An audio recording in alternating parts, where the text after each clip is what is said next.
Graça e paz, irmãos, graça e paz, irmãs. Chegamos então a mais um Pequenos Textos, Grandes Verdades. E como a gente anunciou na live de domingo, a partir de hoje eu vou começar um estudo, então, a respeito do Evangelho de João.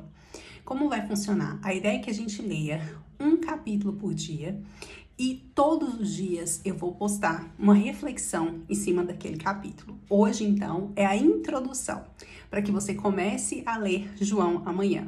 E aí, nos dias de Pequenos Textos, Grandes Verdades, eu trago para os Pequenos Textos, Grandes Verdades a reflexão do capítulo daquele dia. Nos outros dias, eu vou postar numa das minhas redes sociais e eu vou deixar marcado para vocês aqui a rede, que é Welcoming Hope, que é uma minha conta do Instagram, onde eu posto vídeos e posto reflexões voltadas mais para essa área bíblica mesmo. Então, terças e quintas estarei aqui com vocês e durante todos os outros dias eu estarei, então, nessa conta com os vídeos também por lá. Então, vamos começar com o Evangelho de João. É interessante a gente observar que a estrutura, o tom e a imagem de Jesus que é mostrada nesse evangelho, ela é muito diferente dos outros 3 evangelhos. Ele é conhecido, então, como o evangelho espiritual, porque o foco principal dele é a respeito da identidade de Jesus como alguém que veio do céu e que voltou para o céu. Mas isso não quer dizer em nenhum momento que ele não se preocupa em mostrar a humanidade de Jesus. Pelo contrário. E qual que é a estrutura, então, do Evangelho de João? Antes de entrar na história de Jesus propriamente dita, a gente tem um prólogo teológico que começa falando o quê? No princípio era o verbo, e o verbo estava com Deus, e o verbo era Deus. Então, ele já nos antecipa quem é Jesus, de cara.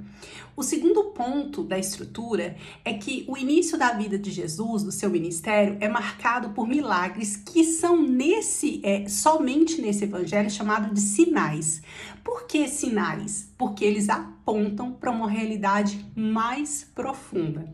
A terceira coisa é que a gente vai ver que entre os sinais e a última ceia, nós temos diálogos e discursos de Jesus falando a respeito dele mesmo, de quem ele é. São os chamados eu sou. Eu sou o pão da vida, eu sou a luz do mundo, eu sou o bom pastor. Outra coisa que a gente vê é que à medida que a história avança, Jesus ganha alguns inimigos ou oposição, que é por um grupo chamado os judeus. Depois da ressurreição de Lázaro, a história muda completamente o tom e se volta então para a morte de Jesus. E é interessante a gente observar que dentro dessa estrutura a gente percebe que o ministério de Jesus teria que ter durado pelo menos 3 anos, porque não cabe em um ano dentro da estrutura de João. É interessante a gente observar, então, que João ele se difere dos outros evangelhos na medida em como ele estrutura a vida de Jesus e também como que ele a conta. Quem escreveu? Quando foi escrito? Para quem? Muitas vezes a gente precisa entender que a tradição é quem nos contou que esse evangelho foi escrito por João.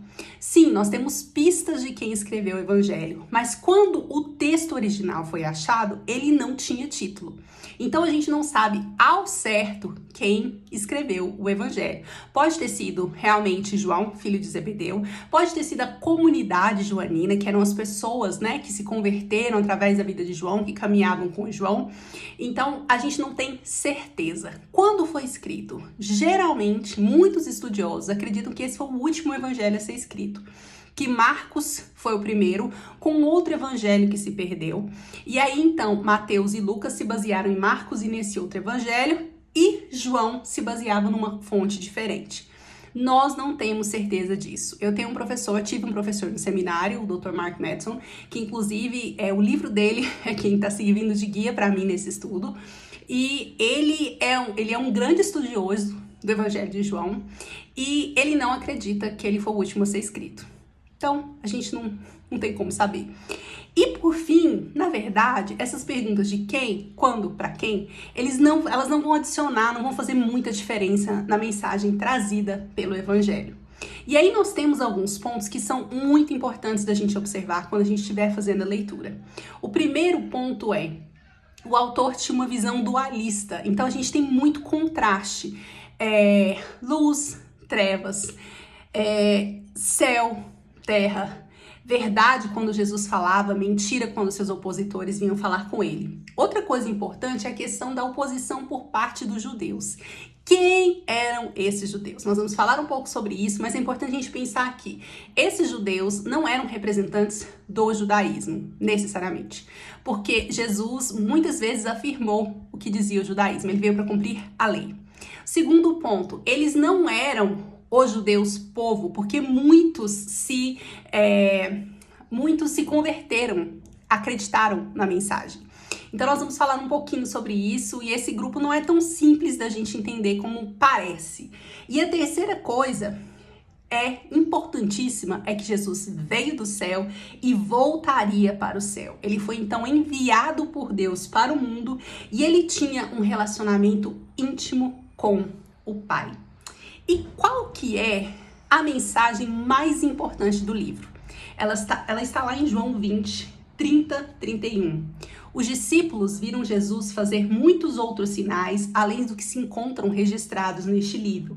Estes, porém, estão registrados para que vocês creiam que Jesus é o Cristo, o Filho de Deus, e para que nele, crendo, tenham vida pelo poder do seu nome.